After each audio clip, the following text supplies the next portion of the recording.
Ayan na, ayan na sila. Ayan na, ito na. Ito na pa, oh. Ito na, nandito pa rin sila. Mula nung binaha ang barangay Tunasan, may mga bata, maliliit, natutulog. Ito sa pabilyon ng barangay Tunasan. Ayun, may mga sanggol, mga bata. Ito, sanggol. Mga bata, maliit. Ayun, maliit na bata. Maliit na bata, maliit na bata, maliit na bata. Ayan, mga bata. Ayan, Karimen, nandito mga bata. Ayun ang nanay. May sanggol pa. Ayun pa, sanggol. Ayan, isang sanggol. Ayan, sanggol yan. May sanggol pa. Ayun, mga natutulog na. Ayan. Ito pa, isang bata. Yung iba, andun, mga naglalaro yung iba. Ayan, dumalaw ang unsung hero sa showbiz dito. Sa mga sa pabilyon, barangay Tunasan. Iba, mga dito, nagmi-meeting. Ayan sila. Ayan, mga bata. Ayan sila. Nakikita natin sa aking video. Ayan, diyan na sila nakain. At ang balita rito, hindi na sila... Dati may barangay na nagbabantay sa kanal. Nalis na. Tapos, yung si Jonah, yung barangay, hindi na raw daw napunta. Kanya-kanya na sila na ang pagkain nila rito, kanya-kanya na. Ayan, ganun na nangyayari rito. Ayan nga. Kawawa, sana nga ho. Mabigyan na, itong magpapasko. PCS Imelda Papi, sinabi niya sa akin na mag-uusap pa rin tayo.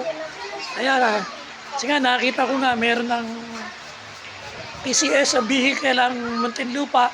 Ayan po yung mga binaha. Nung araw, ang kanilang baha hanggang dibdib. Ngayon daw sabi hanggang nasa tuhod na lang. Yung iba, mga hanggang bewang, yung baha nila. Ayan, kaya sa Tileti, ito po yung nasira yung kanyang bahay. Humangin lang. Nung humangin, nasira yung kanyang bahay. Tileti, ikwento mo yung pagkasira ng bahay mo. Sige na. Ikwento mo yung nasira yung bahay mo, paano nangyari? Yung lumakas ang hangin. Nasira, natumba po. Paano? Paano nangyari? Was out lahat. Was out lahat daw yung kanyang bahay. Humangin lang, biglang natumba. Malapit sila kasi sa may Aplaya, sa may dagat, malapit sila doon. Ito naman sana sa may Levi's at Midlang Kumpandulo. Dati hanggang dibdib yung kanilang kaya dito sila ngayon natutulog. Ngayon hanggang bewang na lang, yung iba naman hanggang tuhod. Kaya ngayon, ito yung aking leader nung araw, nung Bagyong Ulysses. Ito yung leader ko. Yung Bagyong Ulysses na nakarating rito si Senator Bongo sa Barangay Tunasan. 2022 yung nangyari ito, nakarating si Senator Bongo sa Barangay Tunasan. Ito yung naging leader ko sa kanila nung araw. Paano ba yung situation nyo? Paano bang yung lipat ninyo rito? Ang lugar po namin ay sobrang baha. Bahain po talaga. Ayan. Kaya po kami po ay nangangailangan ng kahit kaunting tulong lang po.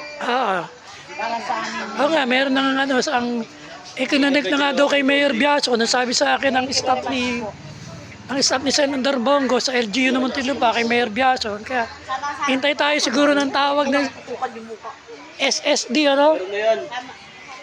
Hintay tayo ng tawag ng SSD. Nalikinunik na kay Mayor Biaso daw.